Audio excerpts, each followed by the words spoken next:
Donald Trump's physical condition is once again under intense public scrutiny after footage surfaced of him awkwardly making his way down the stairs of Air Force One following a rough and unsettling landing. What many viewers described as more of a shuffle than a walk has reignited widespread concern about the former president's health, both physical and cognitive. As expected, this renewed focus has clearly struck a nerve. In this segment, we're going to break down exactly what happened and why it matters. But before we dive in, please take a moment to like this video, and if you appreciate that, our channel isn't afraid to call out Donald Trump's visible decline. Unlike much of the mainstream media, be sure to hit the subscribe button. Your support truly helps us continue this work.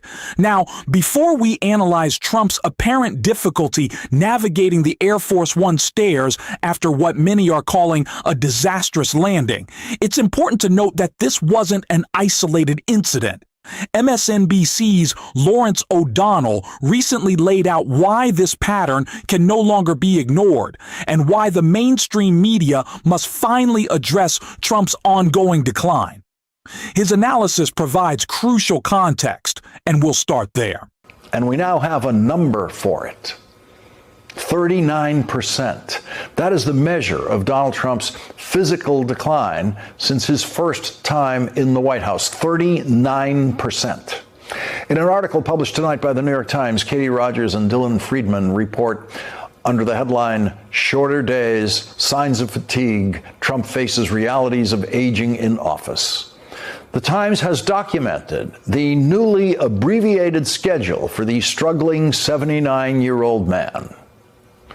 Quote, in 2017, the first year of his first term, Mr. Trump's scheduled events started at 10:31 a.m. on average. By contrast, Mr. Trump in his second term has started scheduled events in the afternoon on average at 12:08 p.m. His events end on average at around the same time as they did during the first year of his term, shortly after 5 p.m. The number of Mr. Trump's total official appearances has decreased by 39%. 39% less Donald Trump. That's what we're getting now. Donald Trump was the laziest president we had ever seen in his first term. He is now 39% lazier. And he is now apparently struggling with a 5-hour workday. And of course, none of us have seen him do anything that in any way meets the definition of work during those 5 hours. The Times reports Mr. Trump appeared to doze off during an event in the Oval Office. And so we are now covering the physical decline and fall of Donald Trump. Last night, I mentioned Donald Trump's age a couple of times when I pointed out that you can see the 79-year-old man who gets very little sleep bewildered about how he is losing his grip on the Republican Party. And there are people who are in full-blown dementia in their early 60s. We all age differently, and Donald Trump is aging just fine for someone who should be watching TV all day and playing golf occasionally, but he's aging terribly for a president. But Donald Trump at his best age would have been the stupidest president and most incompetent president in history and the most corrupt. A younger Donald Trump is not a better Donald Trump. This is something everyone should be openly discussing. When you see someone like Caroline Leavitt panicking and scrambling to shut down conversation, as we're about to show, that alone is reason to dig even deeper. If she's out there insisting everything is fine at the White House, nothing to see here, while simultaneously begging people to stop talking about it, that should signal the exact opposite. The mainstream media shouldn't be intimidated by that kind of reaction. They should feel even more motivated to investigate. We've seen this pattern before with the Epstein files. Every prediction we made about Donald Trump attempting to cover things up turned out to be accurate. So why should his health be any different? Why shouldn't the same logic apply to what appears to be a clear cognitive decline? Whether it's dementia, undisclosed medication, or something else entirely, the signs are increasingly difficult to ignore. All of this fits perfectly with the predictions we've already made. Just listen to the panic in her response. That alone tells you why this issue deserves far more attention. Yes, go ahead. Thank you. The President's been spotted out and about a number of times with bandages on his hands. Could you please explain what that is about? Secondly, he noted on Truth Social the other day that he had aced 3 cognitive tests. Could you please clarify when those tests took place? I can do that at a later date. I obviously don't have that in front of me. The President has spoken about that quite extensively throughout the years. As for the bandages on the hand, we've also given you an explanation for that in the past. The President is literally constantly shaking hands. The Oval Office is like Grand Central Terminal. He is meeting with more people than any of you even know about on a daily basis. He's also on a daily aspirin regimen, which is something his physical examinations has said in the past as well, which can contribute to that bruising that you see here. It is always a, "we'll get back to you," or "it doesn't really matter," or "I've already said all that I need to say." It is never a straight answer from Carolyn Leavitt. Again, that should be pushing people to want to cover this more, especially as the internet was all abuzz after Donald Trump's very, very iffy walk down some stairs on Air Force One. I'm surprised he didn't take the short steps, considering how confused and concerned he was about his own legs. But the public reaction, did Donald Trump walking? You'll see why. But let's check out this article first. Trump, 79, called out for awkward exit on Air Force One steps. Donald Trump has fueled new speculation about his health after an awkward descent on Air Force One stairs.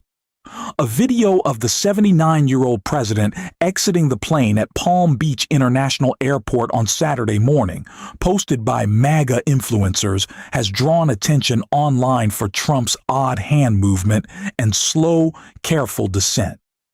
In the video, Trump appears at the aircraft door and slaps his right leg 3 times with his right hand before heading down the stairs.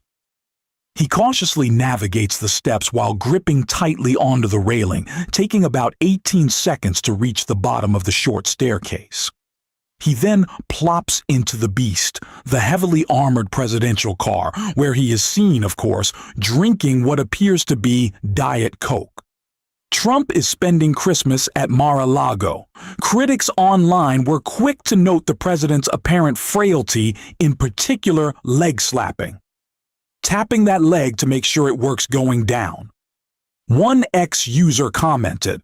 Another wrote, "I wish he concentrated on the economy like he concentrated on going down those stairs." One person hypothesized about his hand motions.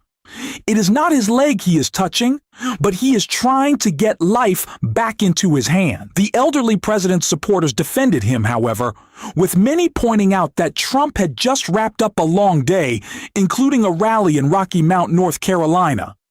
Trump, who was filmed stumbling on Air Force One stairs during a visit to New Jersey in June this year, has frequently spoken about being very careful about walking downstairs to avoid the perils of his predecessor, Joe Biden. So, yeah, as you can see, this was a slow descent. You see the hitting of the leg. You see Trump just wobbling and just like kind of bracing himself, unsure. This is not a very strong man, no matter what he wants you to say or believe or to think or what he tells Carolyn Leavitt to go out there and spew every day. But this image, I think, is more important than just the fun that we're having. I'd also like to point out that it's interesting timing for Donald Trump's health to be something that the mainstream media finally gives a little bit of attention to at the same time as he puts his name on the Kennedy Center, because he didn't just put his name on the Kennedy Center. It now reads, and this is funny for how tragic and gross and shameful it is, the Donald Trump and John F. Kennedy Memorial. So Trump, his name shortly after Memorial, I'm going to be honest, guys, don't like his name on the Kennedy Center. I love that connection. I think maybe Memorial Trump past tense. Not horrible. I don't hate that idea.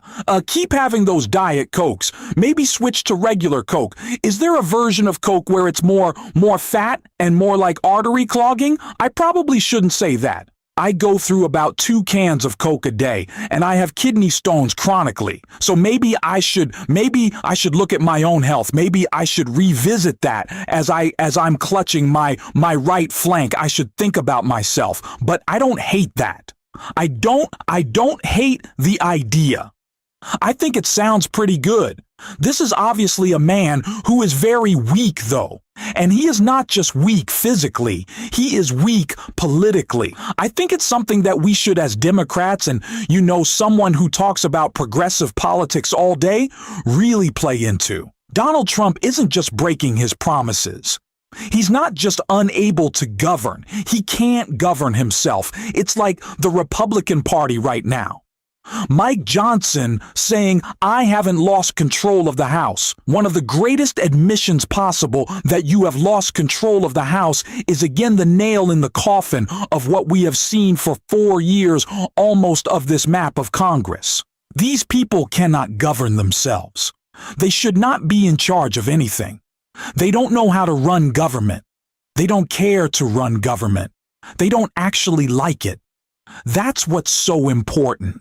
They love being the victims. They love, railing against the elites and the people in charge. They don't want the job. Donald Trump wants to play the victim. He wants to complain that everyone's after him. That is honestly all that he wants. So, let's give it to him. Let's give him the minority. Let's get him out of the White House. Then he can really complain. I think that sounds like a perfect agreement. That picture of weakness, I think, is something that we should really distill into a lot of our messaging, that Donald Trump is not only not going to get stuff done for you because he doesn't care, and he's too busy focused on, the corruption or the planes or making sure Netanyahu is taken care of. As we saw, don't even get me started on Miriam Adelson, who already wrote Donald Trump a multi-million-dollar check for the last election, bribing him for an illegal 3rd term, saying, "Hey, we'll cut you another $250 million," is Israeli saying, like, "Oh, we'll tamper in your election." Great. Don't love that. But I think we should talk about how Trump isn't just focused on himself, but he literally isn't strong enough to get anything done. He's getting steamrolled. He's getting played. His own party is falling apart. This is imagery and numbers, in fact, that are undeniable. I think Chris Hayes did a great job of breaking it down right here. Trump's political support and control over the Republican Party are eroding before our eyes. A new AP poll today has his approval rating at 36%, which matches what Gallup found last month. And when you start seeing approval ratings that start with the number 3, that is when things get very, very dire politically. That is usually the line at which panic starts to set in a little bit with your co-partisans. Now, for the record, that 36% is only 2 points higher than Trump's approval after January 6, 2021. So the president is clearly desperate to change the narrative, and he's taking the airwaves to cajole us all into not believing our lying eyes when it comes to, well, chiefly the cost of living. And on the same day that Trump desperately tries to right the ship, we got another illustration of just how much his political standing has eroded in just the last few months, because today, 4 Republicans signed onto a Democratic discharge petition to force a House vote on a 3-year extension of insurance subsidies that are set to expire for tens of millions of Americans 2 weeks from today. And they did so in explicit defiance of both Republican Speaker of the House Mike Johnson and Donald Trump, who ultimately wields the power of the speakership functionally. Now, this has become something of an emerging pattern. You'll remember last month, Republicans joined with Democrats to force an ultimately successful vote to repeal a Trump executive order that tried to bust collective bargaining rights for some federal workers. And that was a big deal. And of course, before that, there was the very notable discharge petition to force a vote on releasing the Epstein files, which Trump and Johnson lobbied aggressively against, right? Remember, they called Lauren Boebert into the Situation Room to turn the screws? To no avail. There's no denying what we're seeing here. A man experiencing clear cognitive and physical decline, along with a steady political collapse. He's unraveling right in front of everyone, and we're going to call it out every single day on this show. Frankly, I think Democrats should do the same, not just because it's effective messaging, but because it resonates, it cuts through. And yes, it's engaging to talk about what people can plainly see for themselves. That's exactly what we'll continue to do here. If you want to support that work, make sure to hit the subscribe button, drop a like on this video, and if you watched all the way to the end, leave a blue heart in the comments. And until next time, I will see you soon.